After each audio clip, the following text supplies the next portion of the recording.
Shalom jemaat yang dikasihi Tuhan, berikut adalah 5 hal penting dalam mengikuti ibadah online. Pertama, persiapkan diri Anda dan gunakan pakaian yang rapi untuk beribadah kepada Tuhan. Kedua, tentukan lokasi saat hendak mengikuti ibadah online. Ketiga, usahakan mengikuti ibadah online sampai selesai, kemudian baru melanjutkan aktivitas lainnya. Yang keempat, beribadahlah dengan sungguh-sungguh, terlibat aktif dalam berdoa dan memuji serta menyembah Tuhan. Dan yang terakhir, catatlah firman Tuhan yang disampaikan sehingga dapat dibaca kembali agar mudah diingat dan dipraktekkan dalam kehidupan sehari-hari. Mari kita persiapkan diri kita untuk masuk dalam hadirat Tuhan. Selamat beribadah, Tuhan Yesus Kristus memberkati. Puji nama Tuhan, bersama seluruh imam yang melayani saat ini, ingin menyapa Bapak Ibu Sidang Jemaat sekalian. Shalom. Shalom.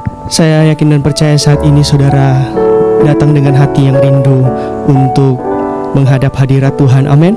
Mari setiap kita yang rindu untuk menghadap hadirat Tuhan, mari saya ajak kita semua sebelum kita datang menyembah Tuhan, kita mau satukan hati kita mau tundukkan kepala, kita mau berdoa. Terima kasih ya Tuhan, kami naikkan puji dan syukur kami Tuhan. Saat ini kami akan memberikan yang terbaik dari kami Tuhan. Kami akan memberikan pujian, memberikan penyembahan yang terbaik bagimu Tuhan. Kami percaya Roh Kudus-Mu ada di tengah-tengah kami. Roh Kudus-Mu yang memberkati setiap kami Tuhan. Mari urapi kami, jamah setiap kami, sehingga kami boleh mendapatkan sesuatu berkat dari ibadah ini Tuhan. Terima kasih Tuhan, terima kasih.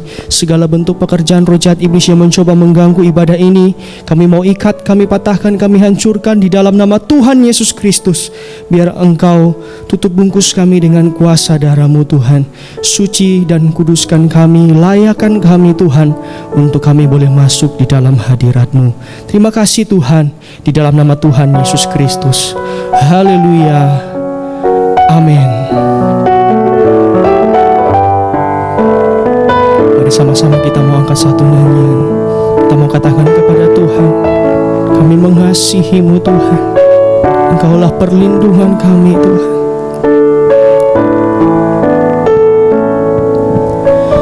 Ku mengasihi-Mu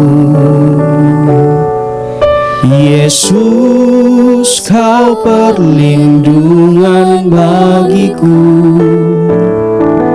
Kau beriku kelepasan, Kau beriku kemenangan. Ku bersyukur padamu.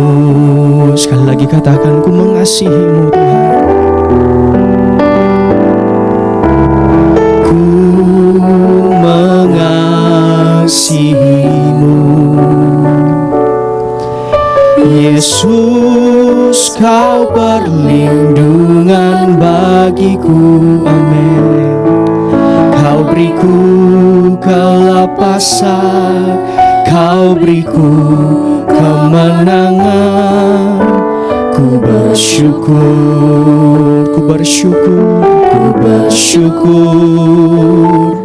padamu. Hosana bagimu di tempat yang maha tinggi. Hosana bagimu Yesus di tahta maha kudus. Ku memuji-Mu selalu, ku sembah Kau selamanya. Sungguh Yesus, ku cinta padamu. Haleluya. Mari sekali lagi katakan, ku mengasihi-Mu. Ku mengasihi-Mu.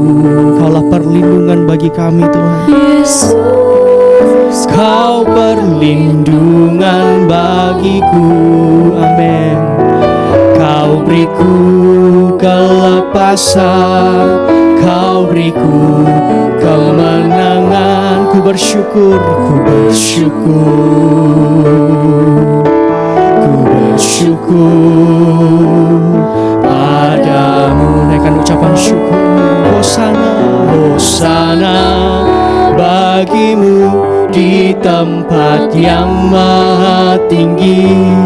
Hosana bagimu Yesus di takhta maha kudus. Ku memujimu selalu, ku sembah kau selamanya. Sungguh Yesus, ku cinta padamu. Mari sekali lagi sambil mengangkat tanganmu saudara. Hosana bagimu di tempat yang maha tinggi. Hosana bagimu Yesus di takhta maha kudus. Ku memujimu, oh, ku sembah kau selamanya. Sungguh Yesus, ku cinta padamu. Hosana, Hosana bagimu di tempat yang maha tinggi.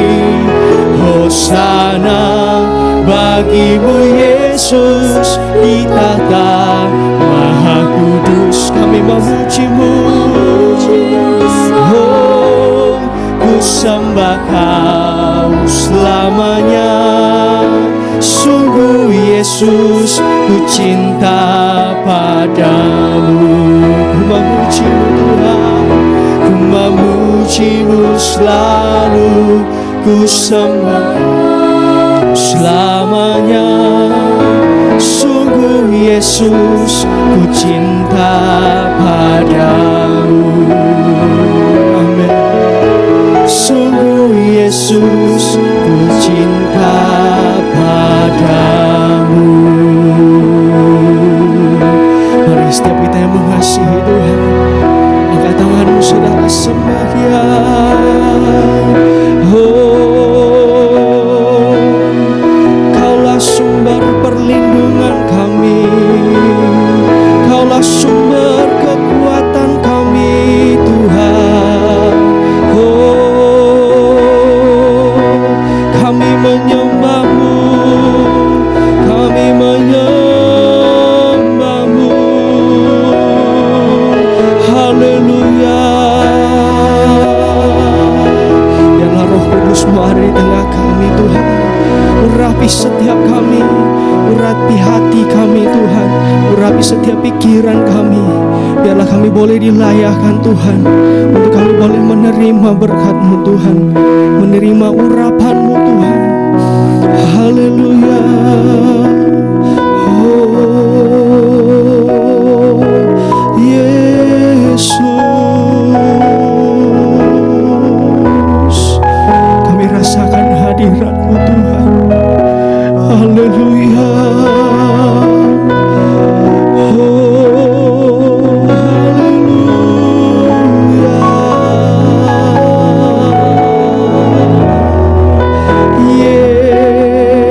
Yesus,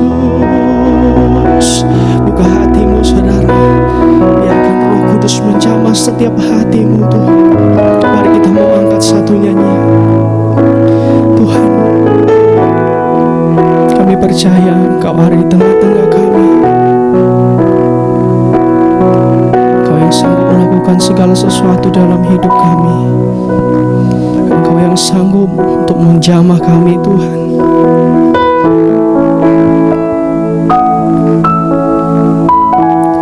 Roh Allah yang hidup penuhiku, Roh Allah yang hidup pulihkanku. Turunlah urapan ke atasku, membangkitkan kuasa-Mu. Roh Allah yang hidup penuhi memenuhiku. Amin. Roh Allah yang hidup pulihkanku, turunlah urapan ke atasku, membangkitkan kuasa-Mu dalam hidup kami. Kuasa-Mu membebaskan hidup yang terbelenggu, memulihkan hati mereka yang terluka, serta menjelikan mata yang buta. Amin. Jadikan hidupku alat-Mu, dipenuhi urapan baru, menyatakan kebesaran kuasa-Mu. Mari setiap kita yang rindu untuk dijamah Roh Kudus, mari sekali lagi lebih sungguh-sungguh nyanyikan pujian ini. Roh Allah yang hidup penuhiku,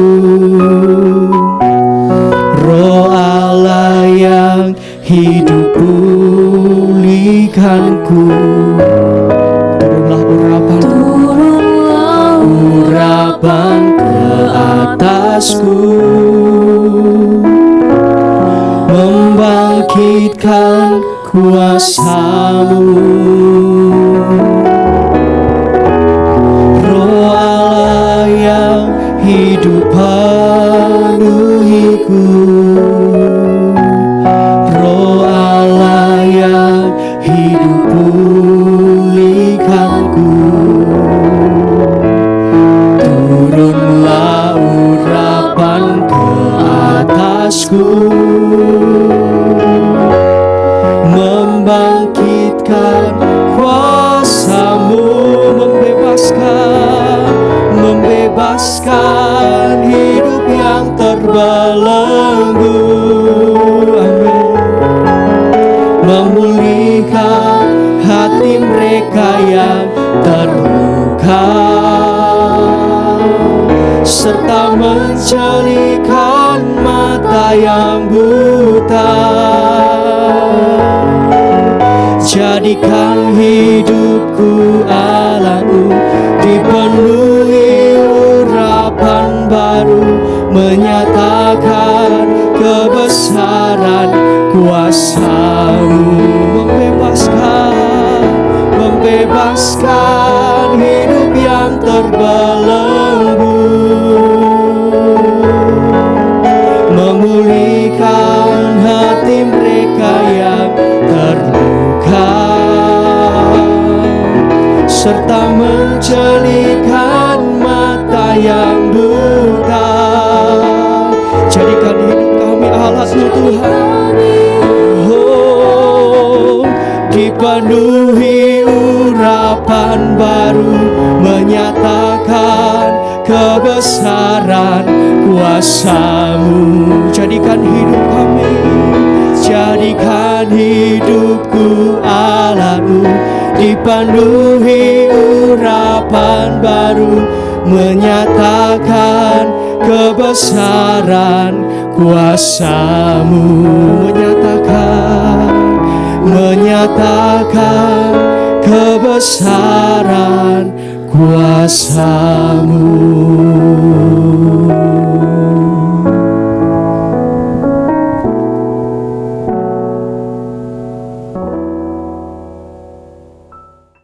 Kembali lagi kami di dalam ibadah pendalaman Alkitab, mengucap syukur kepada Engkau Tuhan yang memberi waktu kepada kami. Kami percaya jika Tuhan mengizinkan kami ada di dalam pendalaman Alkitab, itu berarti Tuhan menyertai kami.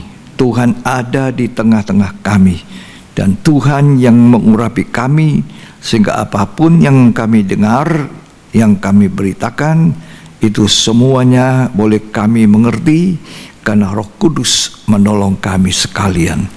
Terima kasih, di dalam nama Yesus Kristus kami siap mendengar. Amin.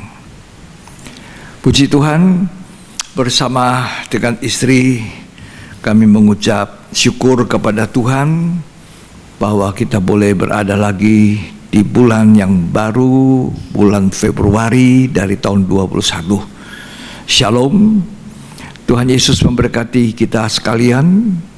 Hari ini kita berada di kitab Ulangan pasal 20. Kita akan baca Ulangan 20 ayat 1 sampai dengan ayat selanjutnya. Apabila engkau keluar berperang melawan musuhmu, dan engkau melihat kuda dan kereta, yakni tentara yang lebih banyak daripadamu, Ya, maka janganlah engkau takut kepadanya. tidak usah takut kepada musuh yang jauh lebih banyak. Terus, Sebab Tuhan Allahmu yang telah menuntun engkau keluar dari tanah Mesir, jaminannya itu adalah Tuhan ada di tengah-tengah kita. Kalau Tuhan ada di tengah-tengah kita, siapa lawan kita? Yang paling penting adalah pribadinya Tuhan yang menyertai kita. Terus, menyertai engkau. ya, Apabila kamu menghadapi pertempuran, apabila kamu menghadapi pertempuran, maka seorang imam harus tampil ke depan dan berbicara kepada rakyat. ya, seorang imam harus tampil ke depan dan bicara kepada rakyat itu. Terus, Dengan berkata kepada mereka, ya, dengarlah hai orang Israel, dengar hai orang Israel. kamu sekarang menghadapi pertempuran melawan musuhmu. Ya, sekarang kamu menghadapi musuh. Terus, Janganlah lemah hatimu, jangan lemah. Ini memberi semangat, penting sekali. Terus, janganlah takut, jangan takut. janganlah gentar, Ya, dan janganlah gemetar karena mereka. ya, Sebab Tuhan Allahmu, Dialah yang berjalan menyertai kamu untuk berperang bagimu ya, melawan musuhmu, ya. dengan maksud memberikan kemenangan kepadamu. Tuhan kalau ada di pihak kita, Tuhan menjanjikan kemenangan, bukan kekalahan. Ya. Kalau Tuhan ada di pihak kita, siapa lawan kita? Kalau Tuhan ada di tengah-tengah kita, siapa yang bisa mengalahkan Tuhan? Yang pokok penting terutama adalah Tuhan sendiri. Itu peperangan bangsa Israel zaman itu melawan darah daging, melawan manusia. Tapi kita gereja Tuhan teristimewa di zaman akhir ini, musuh kita bukanlah darah daging, bukanlah manusia, bukanlah manusia-manusia yang harus kita musuhi. Tapi Alkitab berkata musuh kita bukanlah darah daging, melainkan penghulu di udara, roh-roh jahat yang sekarang sedang bekerja. Itu musuh kita. Kalau mereka dulu harus memakai senjata-senjata manusia, maka kita ini memakai senjata Allah. Bukan lagi senjata seperti yang mereka pakai zaman dulu. Ya, coba kita baca 2 Korintus 10 ayat yang keempat. Jadi bukan senjata dunia, senjata pedang, lembing, tombak. Ya, Karena senjata kami dalam perjuangan ya, bukanlah senjata duniawi, bukan senjata duniawi. Rasul Paulus berkata kepada jemaat Korintus. Ya, melainkan senjata yang diperlengkapi dengan kuasa Allah. Kuasa Allah itu senjata kita, diperlengkapi dengan kuasa Allah. Terus, Yang sanggup untuk meruntuhkan benteng-benteng. nah itu. Terus, Kami mematahkan setiap siasat orang ya, dan merubuhkan setiap kubu yang dibangun oleh keangkuhan manusia. sekian, terima kasih. Jadi peperangan kita gereja Tuhan di akhir zaman ini bukanlah memakai senjata-senjata dunia, tapi senjata kita adalah yang dilengkapi dengan kuasa Allah. 2 Korintus 10 ayat 4 yang sudah kita baca tadi. diperlengkapi dengan kuasa Allah. Efesus mengatakan ada kurang lebih 7 atau sampai 8 perlengkapan senjata Allah. Tuhan mau kita memakai selengkap senjata Allah itu, melengkapi. Tidak boleh ada satu yang kurang. Jadi pergunakanlah selengkap senjata Allah agar kita dapat keluar sebagai pemenang. Kalau kita tidak menggunakan ini, kita akan kalah. Kenapa banyak orang Kristen tumbang? Kenapa ada banyak pelayan tumbang? Hamba Tuhan jatuh, orang Kristen jatuh karena tidak berjaga-jaga dengan selengkap senjata Allah. Efesus 6 ayat 10 sampai ayat selanjutnya. Akhirnya, hendaklah kamu kuat di dalam Tuhan, Ya, di dalam kekuatan kuasa-Nya. ya. Kenakanlah seluruh perlengkapan senjata Allah, Kenakanlah seluruh perlengkapan senjata Allah. supaya kamu dapat bertahan Supaya bertahan itu sudah bagus. Terus, melawan tipu muslihat iblis. ya. Karena perjuangan kita bukanlah melawan darah dan Jadi daging, perjuangan kita tidak lagi seperti zaman dulu bangsa Israel. Tapi perjuangan kita tidak melawan darah daging. Musuh kita bukan saudara-saudara kita. Ya. Musuh kita bukanlah manusia-manusia. Tapi musuh kita siapa? tetapi melawan pemerintah-pemerintah, Ini bukan pemerintah-pemerintah seperti negara Republik Indonesia atau negara apa. Nggak boleh dilawan pemerintah kita. Pemerintah hamba Allah yang diizinkan Allah menjalankan perintah tidak boleh dilawan. Tapi kita harus tunduk patuh kepada apa yang digariskan kebijaksanaan oleh pemimpin negara kita. Terus, tapi ini pemerintah adalah penguasa kerajaan angkasa, yaitu roh-roh jahat yang ada di udara, kaki-kaki tangan daripada iblis. Terus, melawan penguasa-penguasa, melawan penghulu-penghulu dunia yang gelap ini, ya, melawan roh-roh jahat di udara. roh-roh jahat di udara, ya, gentayangan. Terus, Sebab itu, ambillah seluruh perlengkapan senjata Allah, supaya kita menang, maka Efesus 6 menasihatkan ambil seluruh perlengkapan senjata Allah itu, supaya kamu dapat mengadakan perlawanan pada hari yang jahat itu, supaya kita bisa melawan kepadanya. Terus, dan tetap berdiri tetap berdiri. sesudah kamu menyelesaikan segala sesuatu. Nah, sekian, terima kasih. Tetap berdiri itu artinya berkemenangan, keluar sebagai pemenang. Tidak ada pemenang tidak melalui peperangan, tidak ada pemenang tidak melalui pertandingan. Tapi kalau kita mengikuti syarat pertandingan olahraga, mengikuti apa yang dianjurkan, dinasihati untuk syarat jadi olahragawan yang menang. Nah, kalau itu kita patuhi, pasti menang. Tuhan juga tahu kita harus keluar sebagai pemenang. Ya, makanya Dia lengkapi kita dengan selengkap-lengkapnya senjata Allah. Jadi orang yang menang itu adalah orang yang patuh, taat, tunduk kepada petunjuk Tuhan untuk menggunakan seluruh senjata Allah. Tetapi ada juga orang Kristen yang kalah. Ya. Kenapa kalah? Karena dia tahu ada selengkap senjata Allah tapi tidak dikenakan, tidak dipakai, tidak dimanfaatkan, tidak digunakan. Atau dia pakai juga tapi setengah, tidak lengkap. Atau ada orang Kristen yang kalah, dia pakai tapi tidak digunakan, mubazir senjatanya, tidak digunakan. Itulah Kristen yang kalah.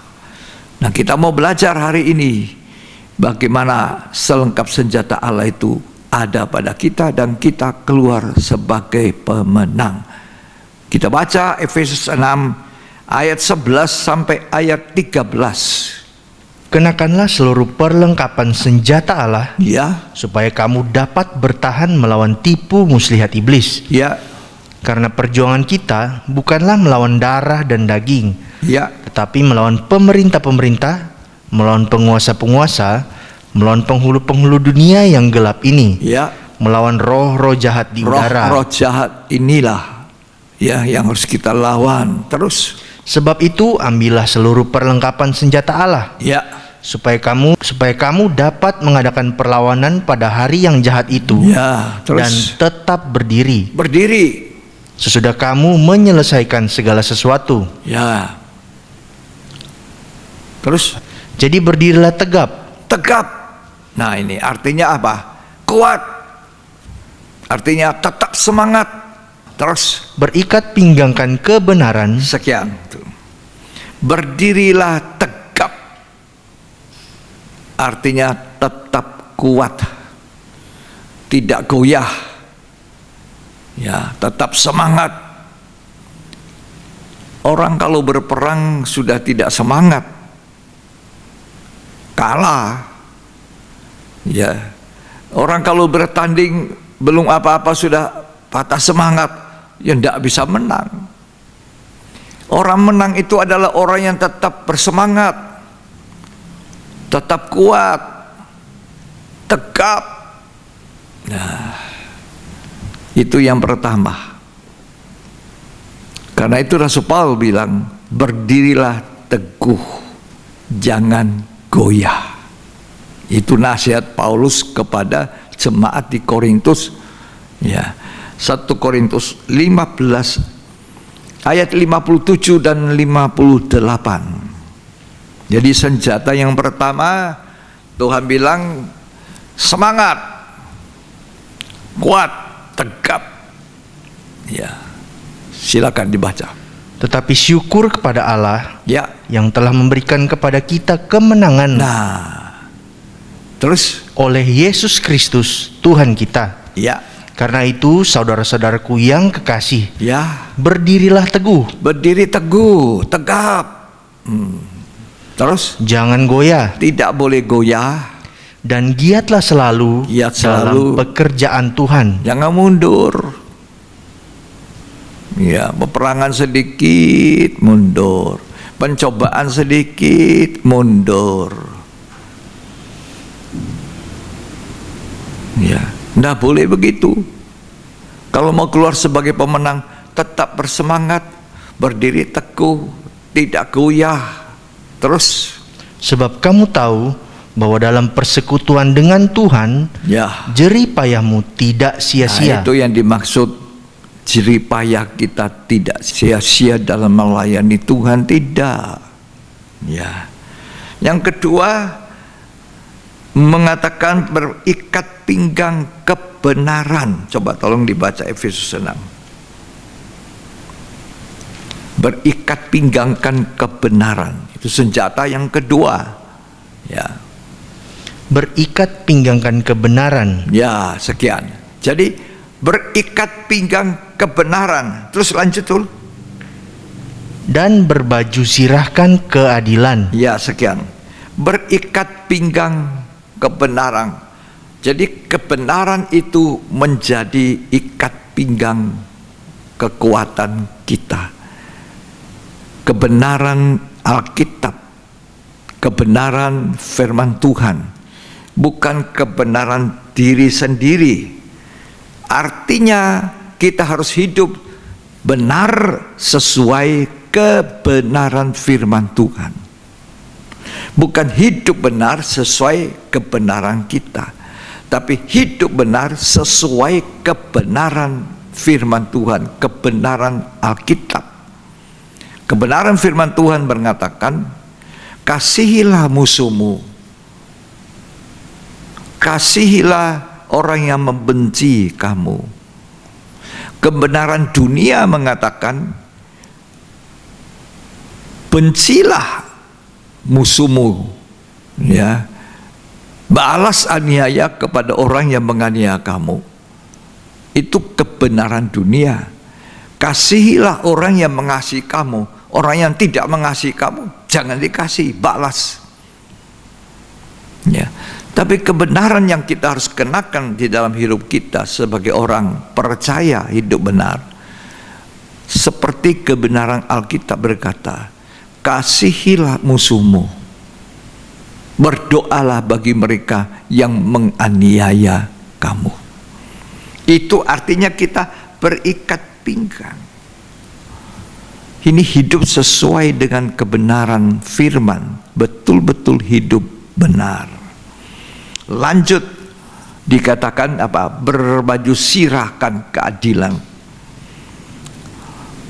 Keadilan atau kebenaran, baju sirah. Baju sirah di sini kita hidup benar-benar dengan Kristus, hidup benar, tidak salah-salah, tidak separuh-separuh. Ya. Yang berikut dikatakan berkasutkan, tolong dibaca. Berkasutkan kerelaan. Kakimu berkasutkan kerelaan. Ya. Untuk memberitakan Injil damai sejahtera. Nah, jadi kita selalu siap untuk diutus. Oh, di mana kita diutus? Dah usah jauh-jauh.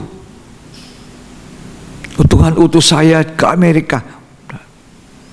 Kalau itu benar-benar, ya oke. Ya, di mana ujung bumi kita? Ujung bumi itu di mana kita sedang berada. Kalau saudara ada di pasar itu ujung bumi, di situ kamu harus berkasutkan kerelaan memberitakan Injil, menjalankan amanat agung. Kan Tuhan berkata sebelum dia naik ke surga kepada murid-muridnya, pergilah, jadikanlah segala bangsa muridku. Ajarlah mereka segala sesuatu yang telah kuperintahkan kepadamu untuk apa?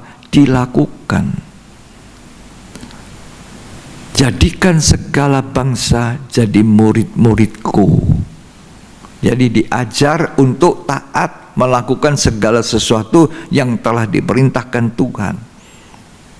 Kita harus belajar untuk selalu berkasutkan untuk memberitakan Injil, rela.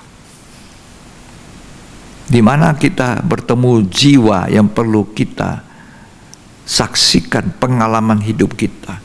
Karena itu setiap kita haruslah orang yang punya pengalaman betul-betul secara pribadi dengan Tuhan. Kalau kita tidak punya pengalaman pribadi dengan Tuhan, apa yang kita saksikan?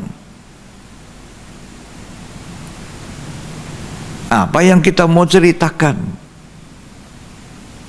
Ya. Makanya orang yang betul-betul punya pengalaman pribadi, dia bisa menyaksikan kepada orang-orang lain bagaimana Tuhan menjamah hidupnya, bagaimana Tuhan merubah kelakuannya, bagaimana Tuhan memproses hidupnya. Orang yang mendengar itu mendapatkan berkat.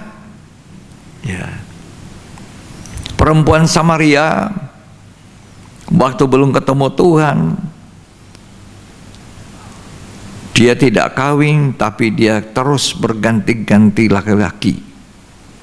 Sampai Tuhan berkata, ini juga bukan suamimu yang sekarang ada pada engkau. Dia terkejut. Loh, kok orang ini tahu ya? Apakah dia seorang nabi?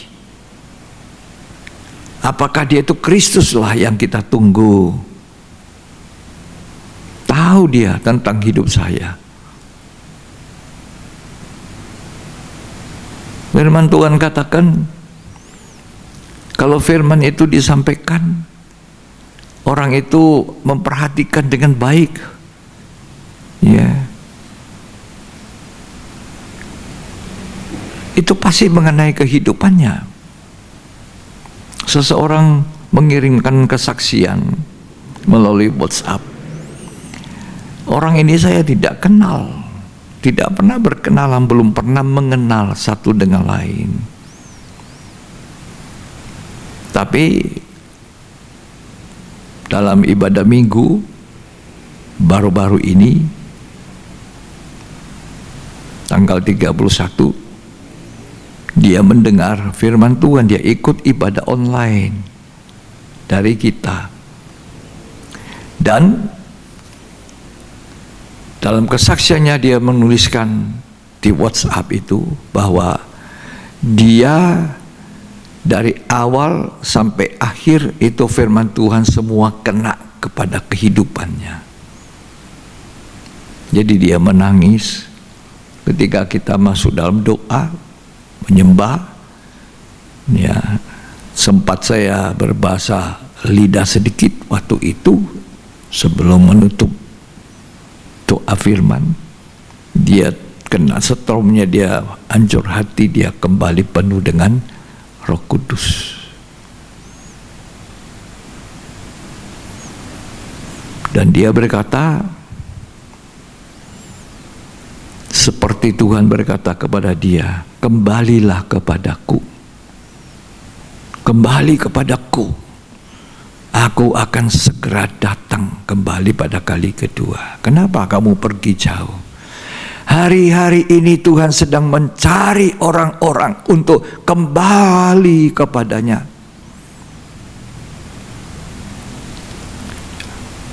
Bapak yang ditinggalkan anak bungsu itu dalam Injil Lukas 15, tiap hari menunggu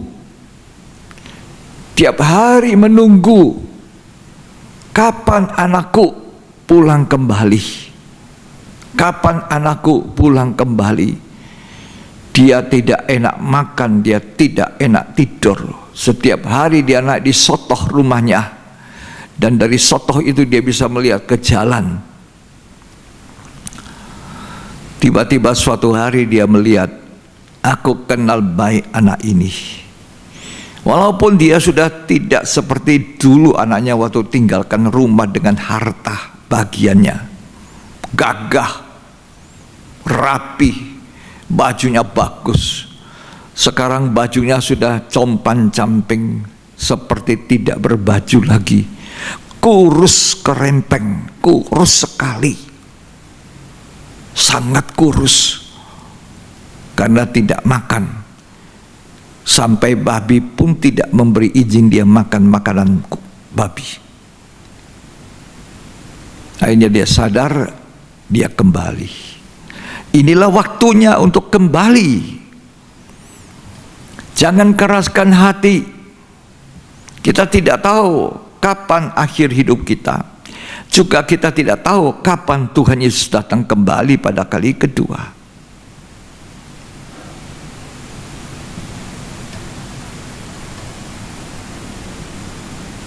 Jadi wanita Samaria ketika Tuhan bercakap, kok dia tahu hidup saya? Kalau kita dengar firman, itu seperti Tuhan sedang bercakap. Tuhan sedang menghimbau. Tuhan sedang menasihati. Tuhan sedang mengajar kita. Matanya itu tertuju kepada kita. Kata Mazmur, mataku tertuju kepada kamu. Aku ingin mencurahkan belas kasihan. Dan perempuan Samaria ini, setelah dia tahu itu, kira-kira inilah nabi yang ditunggu-tunggu, inilah Kristus. Dia tinggalkan tempayang yang lama, lalu dia berangkat ke kota Samaria, ke kotanya, dan mulai dia bersaksi, dia bercerita tentang Mesias, tentang apa yang dikatakan Kristus kepadaku. Dia tidak malu-malu ngomong, saya ini perempuan yang tidak betul, hidup saja dengan laki-laki yang tidak menikah dengan mereka. Tapi dia tahu hidup saya bertobat. Banyak orang dimenangkan di kota Samaria karena apa yang dikatakan oleh perempuan ini. Tapi orang Samaria tidak puas hanya dengar dari apa yang dikatakan oleh perempuan Samaria. Dia mau sendiri dengar apa yang dikatakan oleh Kristus. Dan dia katakan, kami lihat, kami juga percaya, bukan seperti apa yang kami dengar dari kamu saja. Kami sudah percaya, kami sudah mendengar sendiri apa yang dikatakannya. Jadi orang harus diajak, dijadikan murid Tuhan, sehingga murid ini juga mendengar sendiri dari Tuhan. Berkasutkan kerelaan untuk menginjil. Ya. Yang berikut, perisai iman. Coba baca. Dalam segala keadaan, Ya, pergunakanlah perisai iman. perisai iman. Iman ini sangat penting. Iman itu menyelamatkan kita. Tanpa iman, Ibrani 11 mengatakan ayat 6, tanpa iman tidak ada orang memperkenankan hati Tuhan. Tanpa iman. Jadi kalau kita tidak beriman, kita tidak berkenan. Sebetulnya mendengar firman, mendengar Injil itu harusnya menimbulkan iman. Kalau saja kita dengar baik-baik, iman kita timbul dari mendengar firman Kristus. Tapi kalau orang banyak cuma mendengar tapi tidak mengerti, mendengar tapi penuh dengan kekhawatiran, mendengar tapi hatinya, tanah hatinya banyak batunya, imannya tidak berakar, cuma tahan sebentar. Mendengar harus mengerti, mendengar harus membuat firman itu tertanam dan tumbuh dan menghasilkan buah 30, 60, bahkan 100. Ibrani 11 ayat 6 mengatakan tanpa iman orang tidak berkenan. Dengan iman ini kita mengalahkan setan. Dengan iman ini kita mengalahkan dunia. Dengan iman ini kita mengalahkan semua persoalan pencobaan hidup kita. Coba kita baca 1 Yohanes pasal 5 ayat 3 sampai ayat 5.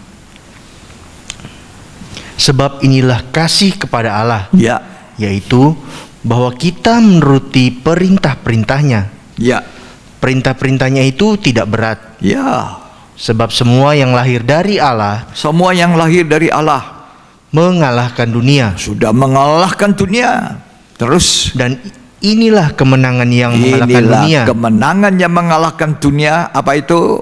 Iman kita. Iman kita. Dunia yang berisi ketidakkebenaran, dunia yang berisi kepalsuan, dunia yang berisikan keinginan daging, keinginan mata, keangkuhan hidup, itu yang kita harus kalahkan dengan iman. Nah, kalau kita sudah lama jadi anak Tuhan tidak punya iman, iman itu juga mengatasi kekhawatiran. Kalau kita khawatir dalam banyak hal, termasuk khawatir dengan tipu daya kekayaan dunia, itu menghimpit firman, tidak bisa membuat orang itu mendengar firman ada iman, terhimpit dengan kekhawatiran, tipu daya, dengan segala kelicikan iblis itu, ya, membuat orang Kristen itu tidak punya iman sama sekali. Nah, kalau kita memakai perisai iman ini, kita akan jadi orang Kristen yang jadi pemenang, keluar sebagai pemenang. Yang berikut adalah ketopong keselamatan. Tolong dibaca. Ketopong keselamatan. Ketopong, helm. Ya. Dan terimalah ketopong keselamatan dan pedang roh, Ya. yaitu firman Allah. Ya, ketopong keselamatan itu seperti tentara prajurit memakai topi topi baja gitu, topeng. Ya, kalau naik sepeda motor diharuskan wajib pakai helm. Helmnya harus dipakai baik-baik, dan helmnya harus model yang baik-baik, mengamankan bagian kepala. Kalau sudah pakai helm yang baik yang memenuhi syarat, jangan lupa diikat, dikancing. Kalau tidak dikancing, orang itu jatuh dari sepeda motor, helmnya bisa terlempar jauh dan kepalanya tetap tidak terlindungi. Kepala ini berbahaya kalau terbentur batu.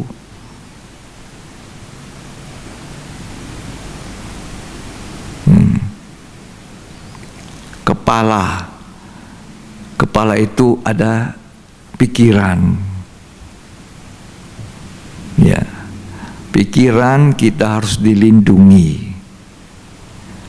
Pikiran, perasaan, kemauan kita, semua di sini, di bagian kepala ini. Pintu gerbang masuknya iblis mulai dari mana? Mempengaruhi pikiran kita disesatkan. Kalau dia sudah masuk di dalam pikiran, kalah sudah. Jadi kita harus melindungi pikiran kita ini. Pikirkan yang baik. Jangan selalu memikirkan yang jelek pada seseorang. Pikirkan yang baik. Pikirkan yang sempurna. Pikirkan firman Allah. Renungkan itu siang dan malam. Mazmur 1 mengatakan, orang yang merenungkan siang malam Taurat Tuhan itu diberkati hidupnya. Apapun yang dibuat berhasil. Karena dia seumpama seperti pohon ditanam di tepi aliran air dan menghasilkan buahnya pada musimnya. Ini pikiran ini. Pikirkan perkara di atas, bukan di bumi. Itu orang yang memakai helm, ketopeng. Dia tidak memikirkan hanya perkara bumi. Dia tidak hanya memikirkan pikiran dengan pikiran jelek-jelek kepada orang lain. Tidak. Ya. Filipi pasal 4 ayat 8. Semua sudah ada di dalam kebenaran Alkitab. Kalau ini kita pakai, berbaju sirakan kebenaran itu, ya, semuanya berbicara kembali kepada Alkitab, kepada firman Allah. Firman itu pelita bagi kakiku dan terang bagi jalanku. Itu pelajaran yang paling sempurna, tidak ada lagi pelajaran yang istimewa. Filosof itu tidak bisa menjamin, tapi firman Allah itu kebenaran yang menjamin. Terus, jadi akhirnya saudara-saudara, semua yang benar, semua yang benar, semua yang mulia, semua yang mulia, semua yang adil, semua yang suci, ya, semua yang manis, ya, semua yang sedap didengar, semua yang disebut kebajikan dan patut dipuji, pikirkanlah semuanya itu. Itu yang baik-baik kita pikir. Biarlah manis kau dengar Tuhan. Yang manis, yang sedap, yang positif, bukan yang negatif. Sebagaimana kita berpikir, Amsal mengatakan, sebagaimana orang itu berpikir, demikianlah ia. Artinya, bagaimana pikiran kita itu menciptakan kitanya itu. Makanya pikiran ini harus dilindungi, kepala ini harus dipakaikan ketopong. Kolose 3 ayat 1, tolong dibaca. Karena itu, kalau kamu dibangkitkan bersama dengan Kristus, Ya. carilah perkara yang di atas. Cari perkara atas itu, di mana Kristus ada, ya, duduk di sebelah kanan ya. Allah. Terus Pikirkanlah perkara yang di atas. pikir perkara atas yang hanya bumi. Bumi ini membuat kita khawatir. Orang Bukan. khawatir mana ada iman. Terus? Bukan yang di bumi. Bukan yang di bumi. Terus? Sebab kamu telah mati, Mati. dan hidupmu tersembunyi bersama dengan Mati Kristus maksudnya mati dari hidup lama. di dan- dalam Allah. Ya, Apabila Kristus yang adalah hidup kita menyatakan diri kelak, ya. kamu pun akan menyatakan diri bersama dengan Dia dalam kemuliaan. Jadi kita harus pikir-pikir yang di atas, bukan pikir-pikir yang di bawah. Carilah perkara atas, bukan yang di bumi. Yang berikut, senjata yang berikut yang Tuhan berikan, pedang roh. Coba kita baca. Dan terimalah ketopong keselamatan dan pedang roh, Pedang roh, yaitu firman Allah. firman Allah. Sekian. Pedang roh itulah firman Allah. Itu senjata paling ampuh. Tuh, Tuhan Yesus sedang puasa. Ini dalam keadaan manusia 100% Allah itu. Tuhan Yesus itu Allah. Tidak usah ragu. Dia Allah. Dia itu firman Allah yang menjadi manusia. Firman Allah adalah Allah. Ya, Allah menjadi manusia. 100% manusia, darah daging, berdarah. Ketika dicambuk, berbilur, keluar darah. Ketika dimahkotai duri, keluar darah. Ketika ditombak, sudah mati. Secara manusia di atas kayu salib buat saya dan saudara, buat orang yang berdosa, buat orang yang belum percaya, buat orang yang menganiaya, buat orang yang berbuat segala macam yang tidak berkenan kepada Dia. Dia telah mati. Waktu kita masih di dalam dosa, Dia telah mati bagi dosa. 100% manusia, daging. Ya. Dia lapar sebagai manusia biasa, puasa 40 hari, datang iblis. Iblis bilang begini, jika engkau anak Allah, jadikan batu itu jadi roti. Ini persoalan makan, persoalan perut. Jadikan batu jadi roti ya, kalau engkau anak Allah. Dimulai dengan jika. Itu kerjanya setan, itu suka membimbangkan kita. Jika engkau ini anak Tuhan, kok hidupmu susah? Loh, jika engkau anak Tuhan, masa ya kamu jadi orang hari ini tidak tahu mau makan apa, apalagi besok.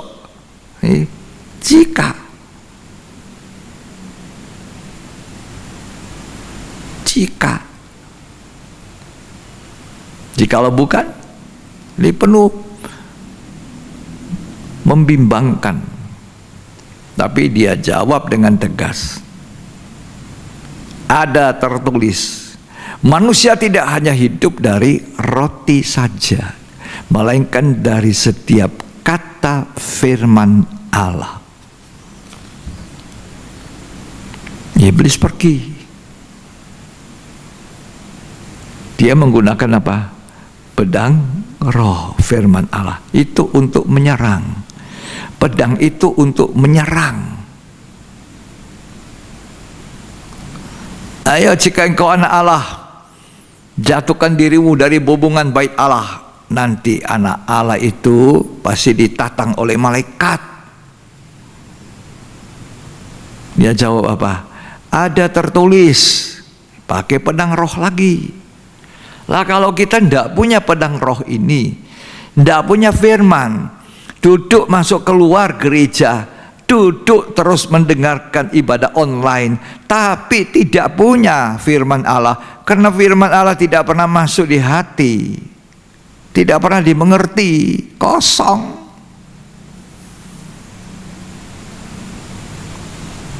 Bagaimana melawan iblis? Nggak ada.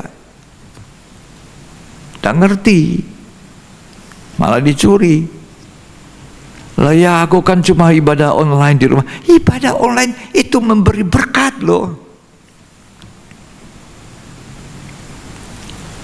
Bahkan banyak orang di gereja sudah di dalam gedung gereja, tapi tidak dapat apa-apa. Datang kosong, pulang kosong.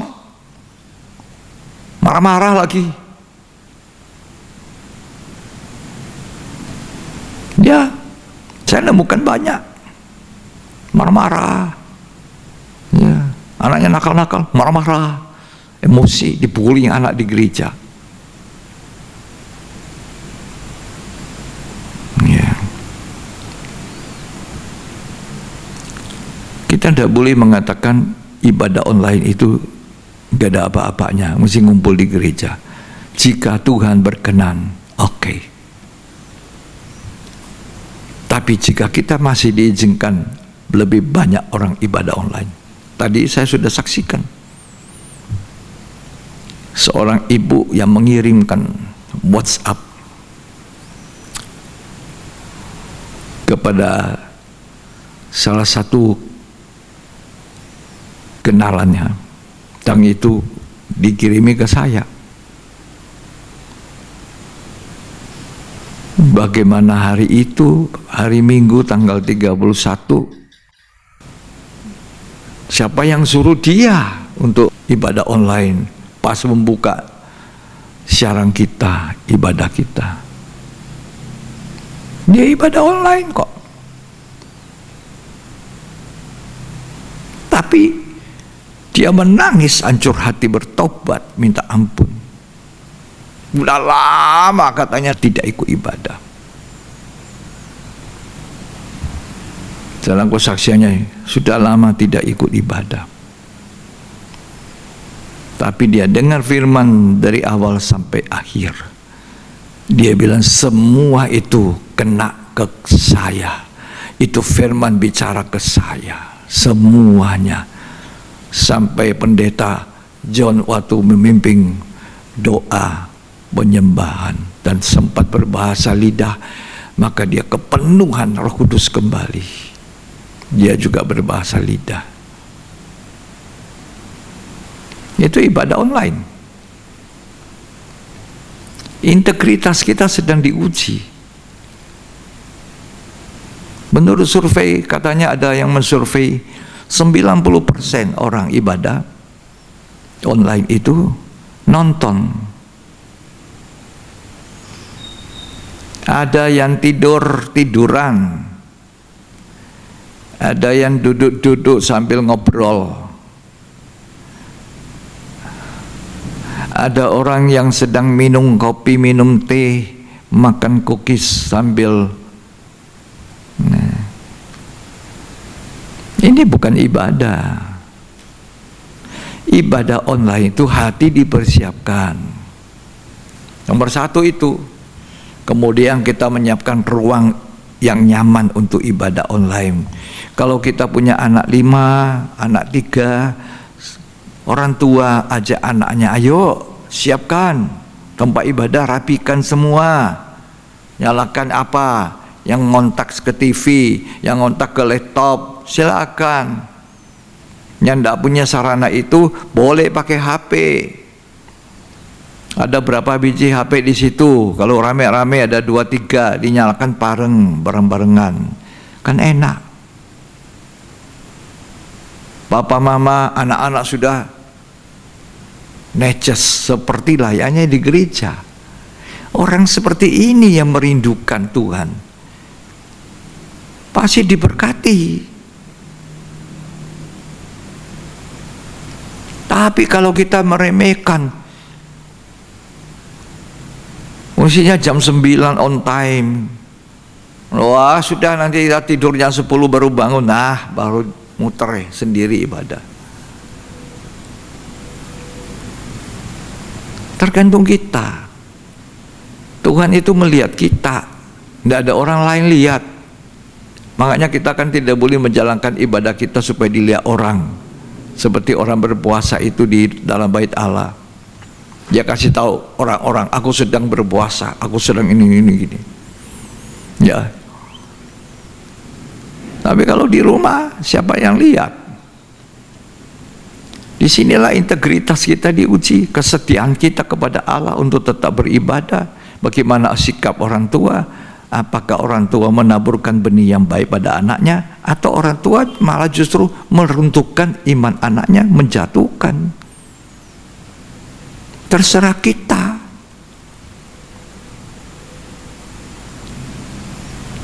Orang tua sudah siap, anak-anak besok ya, besok ingat ya, siapkan semua, atur semua ya.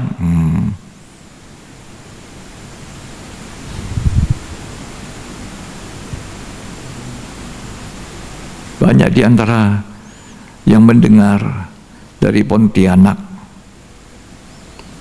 dari luar kota, mereka yang punya akses dengan saya, WhatsApp mereka kasih tahu, terima kasih firman Tuhan yang memberkati,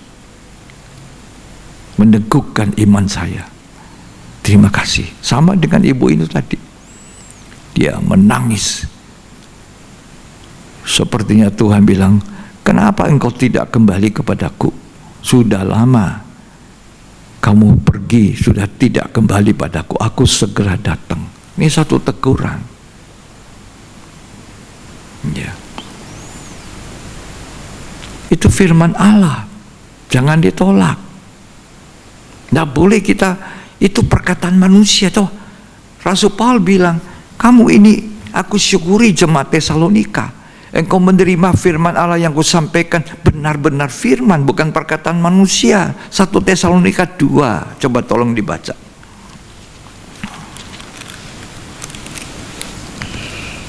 Ini bukan seenak-enaknya bicara di mimbar khotbah. Oh, itu dipertanggungjawabkan dan itu digumulkan. 1 Tesalonika 2 ayat yang ke-1 dan 2. Kamu sendiri pun memang tahu, saudara-saudara, Ya. bahwa kedatangan kami di antaramu tidaklah sia-sia. Ya. Tetapi sungguh pun kami sebelumnya, seperti kamu tahu, telah dianiaya dan dihina di Filipi. Namun dengan pertolongan Allah kita, kami beroleh keberanian untuk memberitakan Injil Allah kepada Ya. kamu dalam perjuangan yang berat. Ya. Sebab nasihat kami tidak lahir dari kesesatan Ya. atau dari maksud yang tidak murni, dan juga tidak disertai tipu daya. Nah, ayat 13. Dan karena itulah kami tidak putus-putusnya mengucap syukur juga kepada Allah. Rasul Paulus bilang capek sebetulnya khotbah itu, memakan pikiran, konsentrasi, tenaga dalam pergumulan doa, meminta apa ya Tuhan, nasihat apa yang tidak lahir dari kesesatan, nasihat apa yang tidak lahir dari kami Tuhan. Ya, terus Sebab kamu telah menerima firman kamu telah Allah menerima firman Allah yang kami beritakan itu, ya, bukan sebagai perkataan manusia, ya, jangan sebagai patah manusia. Kalaupun itu teguran, kalaupun itu nasihat, itu bukan perkataan manusia. Terus, tetapi dan memang sungguh-sungguh demikian, ya, sebagai firman Allah ya. yang bekerja juga di dalam kamu yang percaya. Kalau kita menerima itu seperti firman Allah, maka kita diberkati.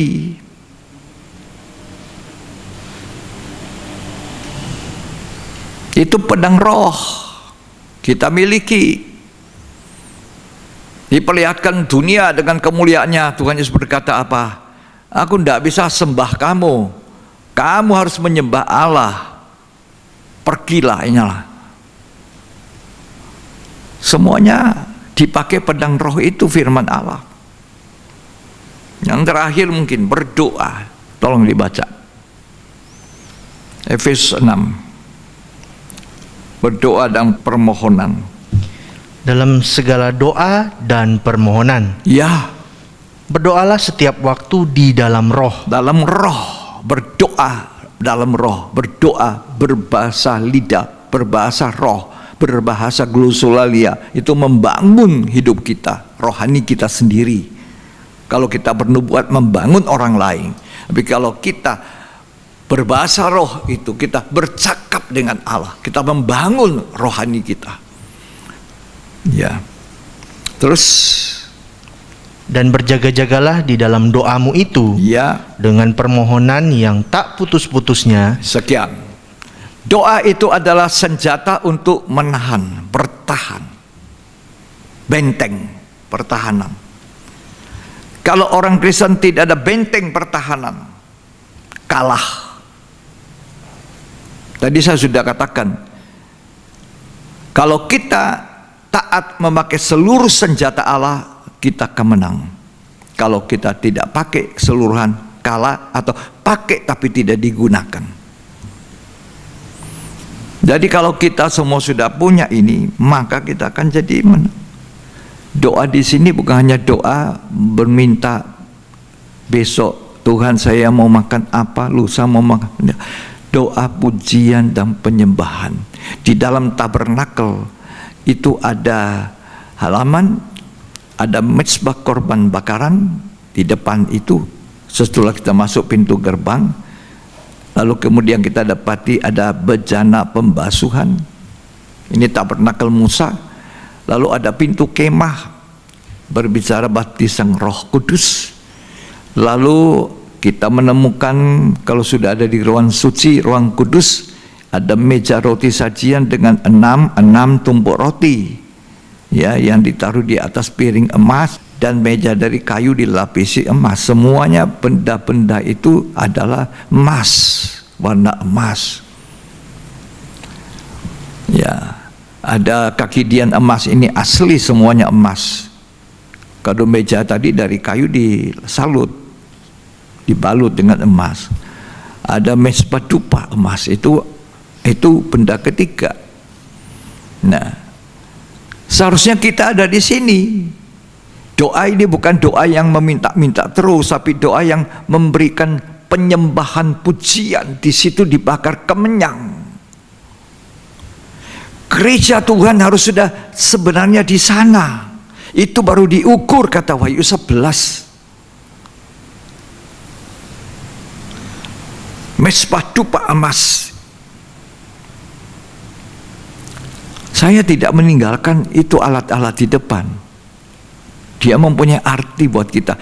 Kita bisa sampai di mezbah dupa emas kalau kita hidupnya seperti apa yang sudah diatur oleh tabernakel. Melalui iman kita dulu percaya pada Yesus, pintu gerbang kita masuk. Kalau kita percaya lalu kita bertobat, itu dalam mezbah bakaran di mana orang-orang Israel mempersembahkan korban binatang di sana untuk menghapus dosa. Tapi Ibrani 9 mengatakan itu korban binatang tidak pernah menyucikan hati nurani. Itu hanya gambaran dari wujudnya. Penggenapannya adalah Yesus anak domba Allah mati di kayu salib, dan dia mencurahkan darah pengampunan sekali untuk selamanya. Tuhan tidak naik di salib 2 kali, sekali untuk selamanya. Ketika kita bertobat, kita mengakui dosa kita secara detail. Dosa yang kita ingat, darah Yesus bekerja menghapuskan.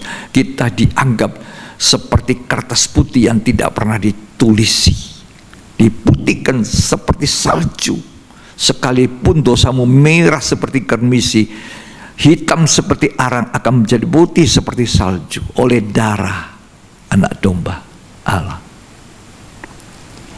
Kekristenan harus mengalami ini. Bukan hanya percaya tapi tidak bertobat. Ada banyak sekali orang Kristen percaya Yesus tapi tidak bertobat.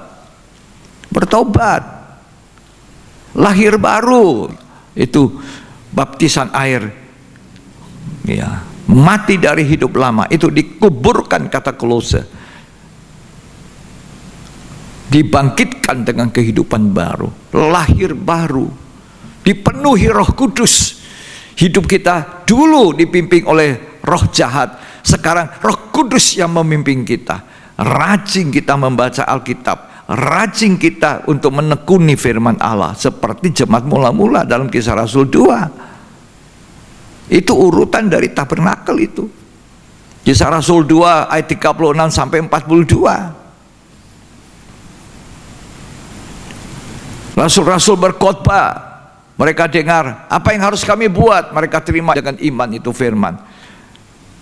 Apa kata Rasul Petrus? Bertobatlah. Itu mezbah bakaran. Berilah dirimu dibaptis, itu bencana pembasuhan. Maka kamu akan menerima karunia Roh Kudus yang dijanjikan kamu dan anak-anakmu. Itu baptisan Roh Kudus, pintu kemah. Baru kekristenan kita lanjut. Dikatakan Kisah Rasul 2 ayat 41-42, dikatakan jemaat mula-mula itu bertekun sehati dalam pengajaran rasul-rasul. Mereka Bible study, mereka belajar, mereka ingin memahami. Mereka bukan rasul, mereka bukan hamba-hamba Allah yang dipakai seperti Petrus, tapi mereka orang biasa yang mau belajar firman Allah, sehingga dia punya firman. Kalau tidak, kosong. Lanjut, mereka tetap bersekutu dalam persekutuan, dalam terang, dalam Roh Kudus. Mereka sudah dipenuhi Roh Kudus, mereka hidup dalam terang, terang-terangan. Tidak ada kegelapan. Kalau ada kegelapan tidak bisa berfellowship, tidak bisa bersekutu. Apa yang lanjut mereka buat? Bertekun dalam doa, dalam pujian, penyembahan. Kita menyembah. Penyembah itu adalah sesuatu yang halus sekali. Situ dupa yang dibakar. Itu dibakar, itu dupa. Itu adalah hubungan dalam kesucian. Orang yang tidak suci tidak bisa menyembah di situ. Banyak orang pujian rame-rame, penyembah. Ya, saya oke saja lah, saya katakan. Tapi apakah kita sudah melalui tahapan-tahapan ini? Apakah kita menjaga kesucian kita? Apakah kita berpakaian lenan? Jangan kita nari-nari lompat seperti Daud, tetapi tidak cocok dengan firman Tuhan. Tabut Allah dinaikkan di pedati, dia tidak berpakaian lenan. Sekalipun dia menyanyi menari sekuat tenaga, saya tidak menghinakan saudara, tapi saya ingin berbicara apa yang dikatakan Alkitab dalam 2 Samuel pasal 6. Setelah Daud memperbaiki, setelah melihat Obed-Edom diberkati, maka dia memakai lenan. Dia memikul, suruh orang pikul itu tabut. Kalau hidup kita kurang benar, tidak benar, bagaimana kita ada di mezbah dupa, pujian dan penyembah? Itu alat yang terakhir. Tirainya sudah robek. Yesus mati di kayu salib, tirai ini robek. Ruang suci dan ruang maha suci menjadi satu. Mezbahnya itu pindah ke dalam ruang maha suci. Tadinya cuma ada satu tabut Allah, sekarang ada 2 alat. Itu digambarkan Ibrani 9. Penyembah itu sampai ke dalam, cuma berhadapan dengan tabut itu. Kita dengan Tuhan dalam penyembahan. Tidak gampang saudara. Kita masuk di sana dengan darah anak domba, dengan lenan. Tidak boleh api asing. Tidak boleh dengan api asing. Bereskan dulu semuanya, masuk dengan sujud menyembah, hubungan yang begitu dekat. Itu tirai, dan itu dihitung. Coba Wahyu 11 ya. Jadi pelataran itu ada mezbah, namanya mezbah bakaran dari tembaga, ya. Tapi kita harus bukan berhenti di situ terus, kita masuk terus ke dalam sampai mezbah dupa emas. Wahyu 11 ayat 1. Kemudian diberikanlah kepadaku sebatang bulu, seperti tongkat pengukur rupanya, Ya.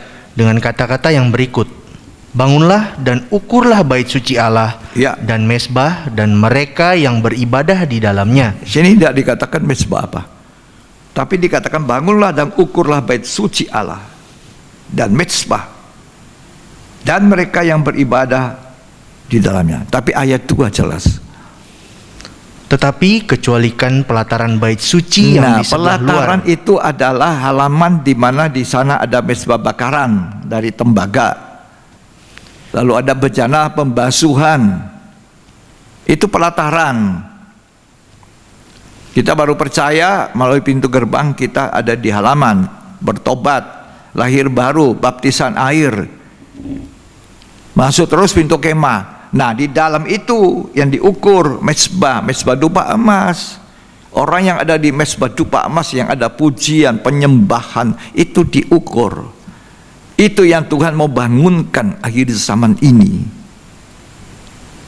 Kehidupan orang-orang percaya untuk ada dalam pujian, penyembahan, tapi harus benar. Terus, Janganlah engkau mengukurnya, ya, karena ia telah diberikan kepada bangsa-bangsa lain, ya, dan mereka akan menginjak-injak kota suci ya. 42 bulan lamanya. Itu 42 bulan 3 tahun setengah. Itu kesempatan antikris menginjak-injak orang percaya yang hanya di pelataran, tidak mau meningkat pada penyembahan. Pujian penyembahan. Kita hanya berhadapan dengan tabut Allah itu di depan kita, itu tabut Allah. Ya. Mezbah itu altar namanya, dalam bahasa Yunani artinya tempat perapian yang tinggi. Jadi sesuatu yang tinggi, yang berkualitas. Itu mezbah dupa emas. Di dalam kitab Keluaran diceritakan ketika Musa dan bangsa Israel dihadang, dilawan oleh orang-orang Amalek, maka Musa memberi perintah kepada Yosua, kamu di sana berperang di bawah, aku naik ke bukit, aku bersama Harun dan Hur bertiga naik ke bukit. Dan di sana apa yang dibuat oleh Musa? Dia mengangkat tangan. Ini satu sikap penyerahan, satu sikap penyembahan, satu sikap meninggikan Tuhan, memuji Tuhan. Ketika dia mengangkat tangan, maka bangsa Israel di bawah pimpinan Yosua menang. Tapi Musa itu manusia biasa, manusia seperti saya dan saudara, manusia darah daging. Tangannya tidak bisa terus diangkat, dia lelah, dia capek. Turun tangannya. Ketika tangannya Musa turun, menang Amalek. Ketika tangan Musa diangkat, menang bangsa Israel dan Yosua. Ketika kita menyembah Tuhan, kita ada di ruang Maha Kudus itu, menghadap hadirat dengan tanda darah, dengan tanda kelahiran baru, dengan tanda hidup yang suci, kita akan menang. Amalek itu gambaran daripada kehidupan daging. Keluaran kita baca pasal 17 ayat 8 sampai ayat 16. Betapa pentingnya kehidupan penyembahan ini, kehidupan doa. Bukan hanya hari-hari meminta roti, meminta ini dan meminta itu. Bukannya tidak bisa. Boleh saja. Tapi Tuhan ingin kita menyembah Dia, mengagungkan Dia. Segalanya ada di dalam penyembahan itu. Silakan dibaca. Lalu datanglah orang Amalek dan berperang melawan orang Israel di Rafidim. Ya, Rafidim itu sebetulnya tempat perhentian artinya. Mestinya sudah ada tempat perhentian. tapi masih ada peperangan.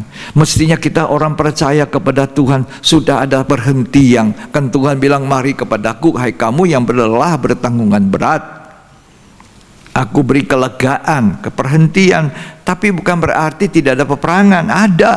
Ya, silakan dibaca terus. Musa berkata kepada Yosua, Ya, pilihlah orang-orang bagi kita, lalu keluarlah berperang melawan orang Amalek. ya, Besok aku akan berdiri di puncak bukit itu ya, dengan memegang tongkat Allah di ya, tanganku. ya, Lalu Yosua melakukan seperti yang dikatakan Musa kepadanya, ya. dan berperang melawan orang Amalek.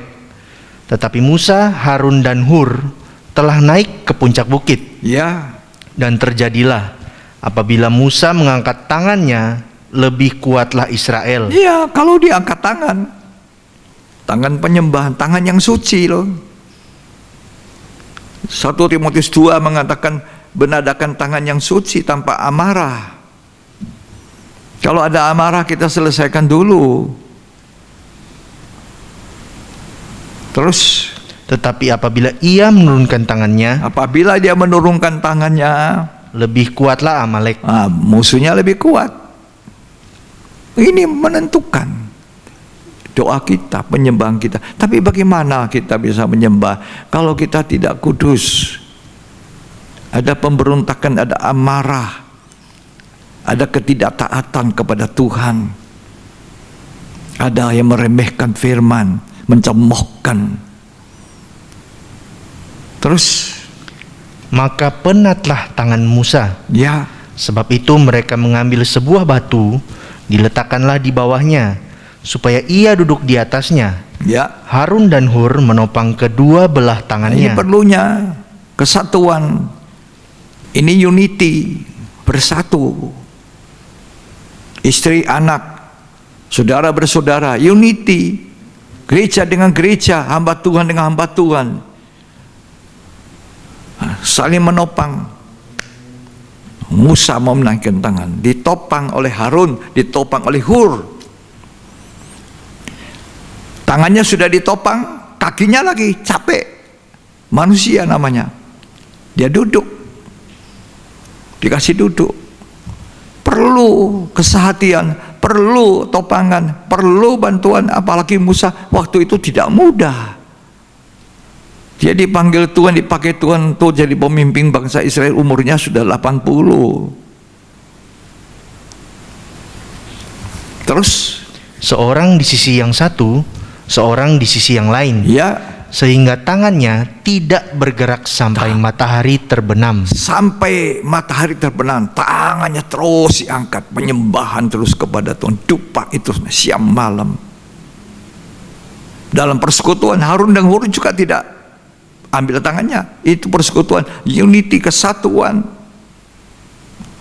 Terus Demikianlah Yosua mengalahkan Amalek ya, dan rakyatnya dengan mata pedang. ya, Kemudian berfirmanlah Tuhan kepada Musa, ya, tuliskanlah semuanya ini dalam tuliskan sebuah itu. kitab Itu dituliskan dalam sebuah kitab untuk apa? sebagai tanda peringatan. Tanda peringatan untuk kita yang hidup pada akhir zaman akhir ini juga. Itu berlaku jika kita mau menang atas daging, atas Amalek, atas musuh-musuh kita.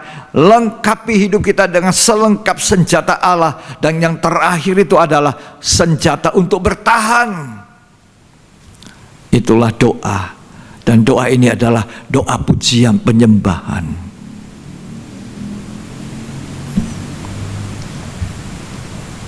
Itu yang dibawa masuk, itu yang diukur, yang pelataran dikecualikan. Kalau saudara mau dipenuhi Roh Kudus, menyembah Tuhan, Tuhan akan mencurahkan lagi Roh Kudusnya, berdobel-dobel, limpah kepada gereja.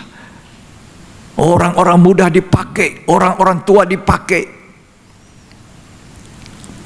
amanah agung dipercepat. Itu tanda segera Tuhan datang.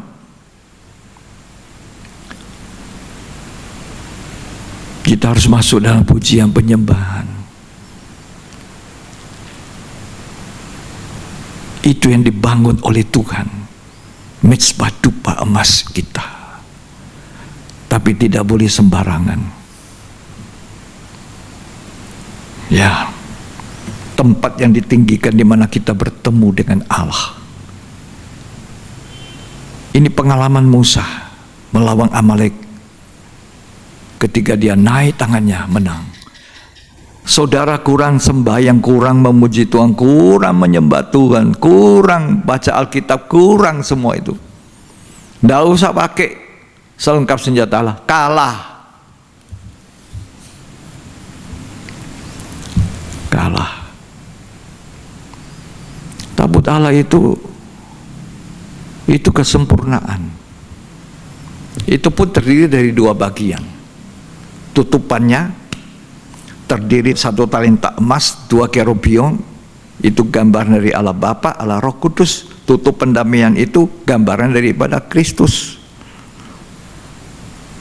Dari atas tutup pendamaian itu Allah berbicara, kata kitab Keluaran pasal 25. Ya, dari situ Allah berbicara. Dari anaknya ini kita dengar firman Allah. Itu Allah Tritunggal. Tuhan Yesus Kristus. Allah Tritunggal, Tuhan Yesus Kristus. Petinya itu dari kayu penaga. Itu kayu penaga, itu kayu semacam kayu hitam yang bagus. Tapi sebagusnya kayu itu masih ada pori-porinya. Dari sana bisa keluar getah. Itu sebabnya tabut perjanjian itu disalut dengan emas. Disalut, dibungkus dengan emas. Luar dibungkus, dalamnya juga dibungkus. Luarnya dibungkus, dalamnya juga bungkus. Luar dalam harus sama. Peti itu gambaran gereja Tuhan. Kita kalau sudah sempurna, luar dan dalamnya sama, dibungkus dengan keilahian, sifat ilahi. Emas itu sifat ilahi, kesucian ilahi, sempurna. Saya tidak punya cacat celah lagi. Sekarang terlalu masih banyak ya Tuhan cacat celah saya. Setiap hari saya datang harus berdamai dengan Tuhan. Itu sudah disalut luar dalamnya. Tidak pura-pura, tidak ada kemunafikan. Luar dan dalamnya sama, sempurna. Isinya tabut itu 3 benda. Itu dikatakan dalam kitab Keluaran 16. 2 loh batu disimpan sana. Itu gambaran kasih. Kasih kepada Allah dan kasih kepada sesama. 2 loh batu berisikan 10 hukum. 1 loh 4 hukum, yang lain 6. 6 itu kasih kepada sesama manusia, ini kepada Allah. Tongkat Harun yang bertunas, berbunga dan berbuah, itu orang pilihan Tuhan. Itu berbicara soal pengharapan. Loh batu bicara tentang kasih. Dan ada buli-buli emas berisi mana. Buli-buli emas berisi mana. Mana itu gambaran roti dari langit. Itu firman Allah. Disimpan di dalam buli-buli emas. Dan 3 benda ini, kalau buli-buli emas berbicara iman, maka saya katakan iman dan harap dan kasih daripada gereja Tuhan. Peti itu, tabut itu gambaran gereja Tuhan. Sempurna. Sekarang ini iman kita masih jatuh bangun. Pengharapan kita nanti ke dunia, nanti kepada Tuhan. Begitu pula dengan kasih. Tetapi kalau nanti sudah di ruang Maha Kudus, gereja sudah sempurna dalam iman, sempurna dalam kasih, sempurna dalam pengharapan. Tidak ada lagi cacat. Maka itu peti akan ditutup dengan tutupannya. Kepala gereja dengan peti itu gambaran daripada jemaat Tuhan mempelai wanita Tuhan akan menjadi satu dengan mempelai laki-laki sorga. Datanglah segera ya Yesus, Oh Ramas dan Kalamara, kami merindukan Tuhan. Tapi sekarang kami diolah Tuhan.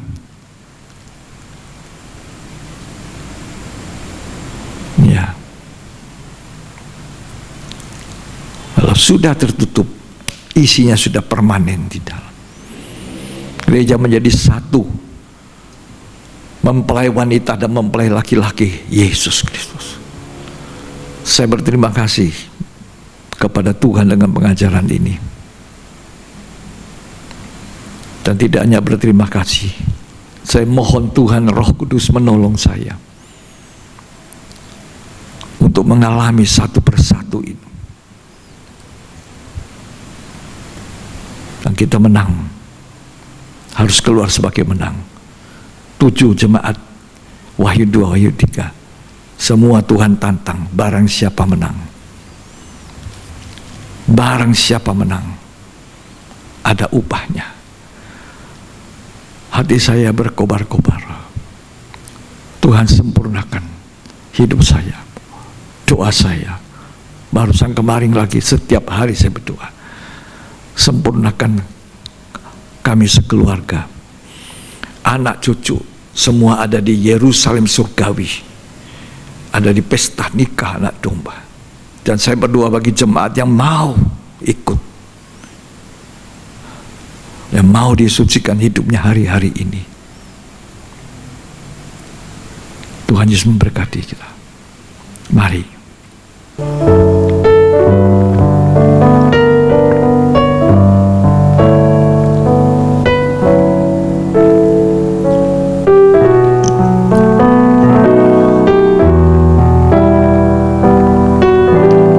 Makan perjamuan suci. Kita siapkan itu. Hatiku meluap bila ku renungkan kebaikan dan kemurahan-Mu.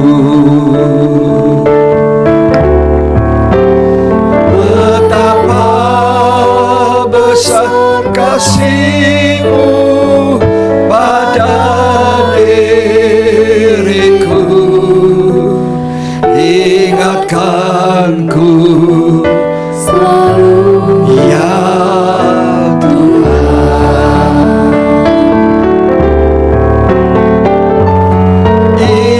Ingatkan kembali akan kebaikan-Mu, ingatkanku selalu Tuhan. Ingatkanku selalu, oh haleluya, pengorbanan-Mu.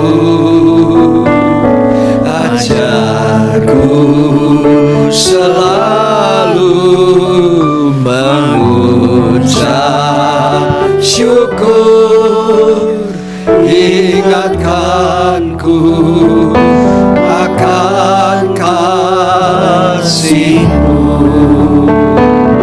Ingat, jangan lupa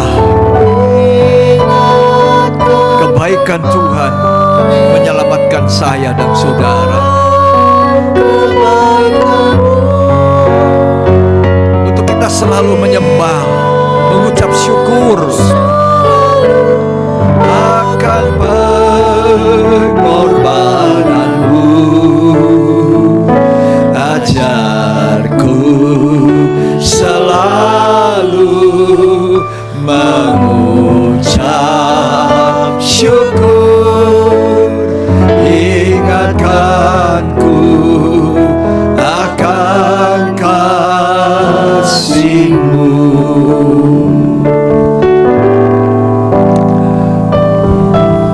Kita akan siapkan perjamuan suci. Hari ini adalah ibadah pendalaman Alkitab yang pertama dalam bulan Februari.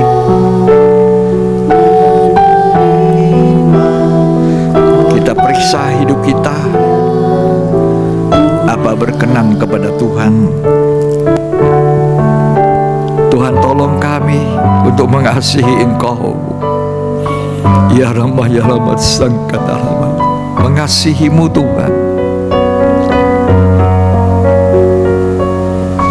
Bukan dengan perasaan saja, tapi memang kami mau mencintaimu Tuhan. Angkat itu roti. Tuhan Yesus, kami akan makan dan minum dari perjamuan ini. Sucikan, kuduskan, layakkan kami.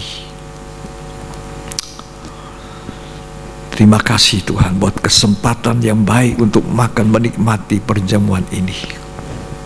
Tuhan Yesus pada malam sebelum ia diserahkan, ia mengambil roti dan mengucap syukur atasnya. Ia memecah-mecahkannya sambil berkata, inilah tubuhku yang diserahkan bagi kamu.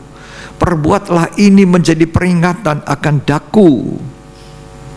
Apa saudara percaya bahwa roti, hosti yang kita pegang ini adalah persekutuan dengan tubuh daging Yesus Kristus?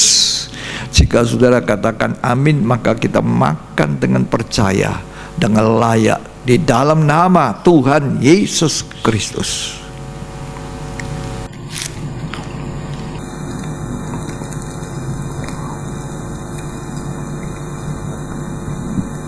Haleluya.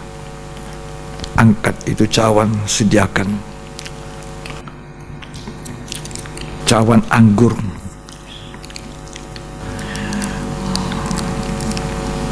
Sesudah makan diambil cawan, lalu berkata, cawan ini adalah perjanjian baru yang dimeteraikan oleh darahku. Perbuatlah ini seberapa banyak kali kamu meminumnya menjadi peringatan akan daku. Sebab seberapa banyak kali kamu makan dan minum dari perjamuan ini, itu menjadi peringatan akan daku, kata Tuhan. Itu yang kita lakukan sampai Tuhan datang. Apa saudara percaya cawan ini yang atasnya kita ucapkan syukur, persekutuan kita dengan darah Yesus Kristus? Kalau saudara jawab ya, kita minum dalam nama Yesus.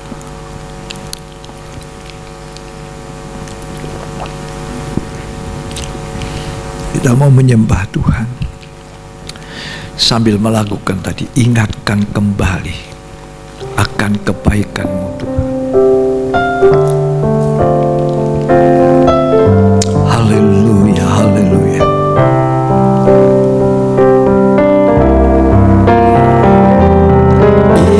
Ingatkan kembali akan kebaikan-Mu. Ingatkanku selalu akan pengorbanan-Mu. Ajarku selalu mengucap syukur. Ingatkanku akan kasih-Mu. Haleluya. Ingatkan kembali akan kebaikan-Mu. Ramasanta kalabaya lamasanta. Ku selalu akan pengorbanan-Mu. Ajarku selalu mengucap syukur. Ingatkanku akan kasih-Mu. Yang mau mengingat kasih Tuhan, angkat tangan, ingatkan kembali kepada Allah. Ibu itu berkata, Tuhan berkata kepadanya, tidakkah engkau mau kembali? Tidakkah anak bungsu mau kembali? Ketika anak bungsu itu kembali kepada Bapak, Bapak menyambut. Setiap hari dia tunggu di atas sotohnya. Dia lihat anaknya kembali, dia peluk anaknya. Dia tidak takut anaknya kotor dan bau. Tuhan peluk saya dan saudara ketika kita kembali. Walaupun kita berlumuran dosa, Dia basuh, gantikan jubah baru, kasih cincin, pestakan lembut tambun. Hari-hari ini Tuhan suruh kita kembali pada Tuhan. Jangan tunggu, tidak ada waktu lagi. Hari ini kalau kamu dengar firman Allah, perbaiki. Jangan tegar tengkok, jangan tinggal dalam kekerasan. Oh haleluya, rabbayalah basika, rabbayalah basika. Hatiku berkobar. Rasanya di dalam hadirat Tuhan kita tidak mau berhenti. Ingatkan kebaikan Tuhan, kasih Tuhan.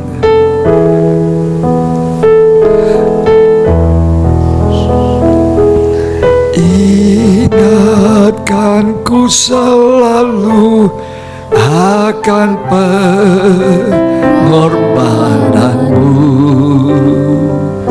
ajarku selalu mengucap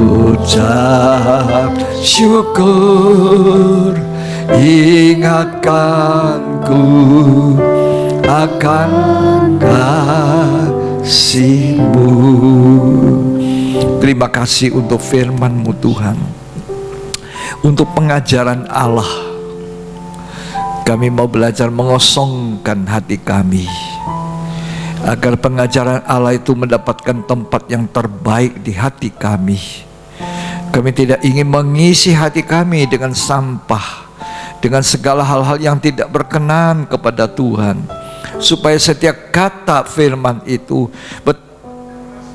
kurang. Betapa kerasnya firman Allah, betapa kerasnya nasihat Tuhan, tapi kami mau terima dengan hati yang merendah. Terima kasih Bapa, terima kasih untuk perjamuan kudus. Kami menikmati sampai Tuhan datang, kata firman Allah. Kalau kami melakukan ini, kami memberitakan kematian-Mu Tuhan sampai Engkau datang kembali. Di dalam nama Tuhan Yesus Kristus, kami percaya Tuhan tidak lama datang. Ukurlah kami Tuhan, biar kami diukur ada di mezbah tupa emas itu. Di dalam nama Yesus Kristus. Amin. Puji Tuhan.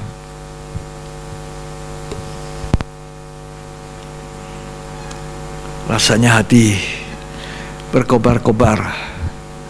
Ya, itu bukan perasaan, tapi terima kasih yang paling dalam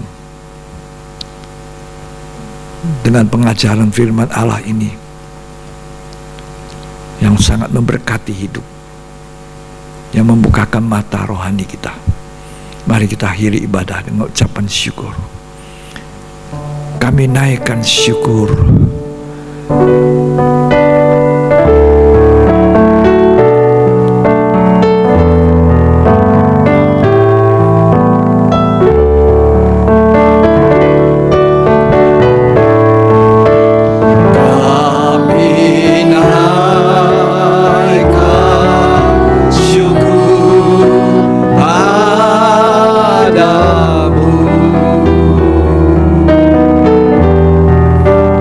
Kami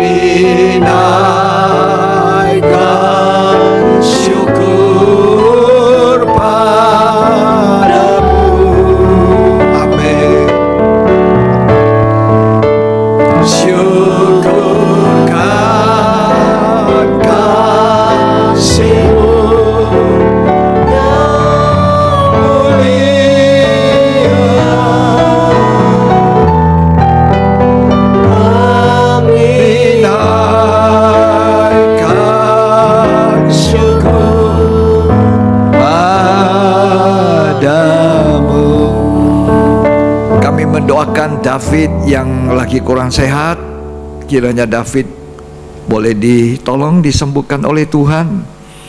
Kami mensyukuri buat jemaat hari-hari yang lalu sakit dan sudah disembuhkan oleh Tuhan.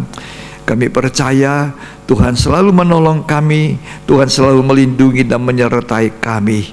Terima kasih Tuhan, biar kami mengakhiri ibadah ini dengan ucapan syukur dari bibir kami, berkata terima kasih Tuhan, terima kasih. Mari kita angkat tangan kita. Terimalah berkat, kasih karunia dan anugerah cinta kasih persekutuan Allah Bapa, Putra dan Roh Kudus. Tuhan Yesus Kristus memberkati kita hari ini berlimpah-limpah sampai Tuhan datang kembali. Berkat Tuhan untuk kemuliaan Tuhan, terimalah berkatnya di dalam nama Tuhan Yesus Kristus. Yang terima berkat sama-sama katakan amin. Amin. Puji Tuhan. Tuhan Yesus memberkati kita sekalian sampai kita di ibadah yang berikut.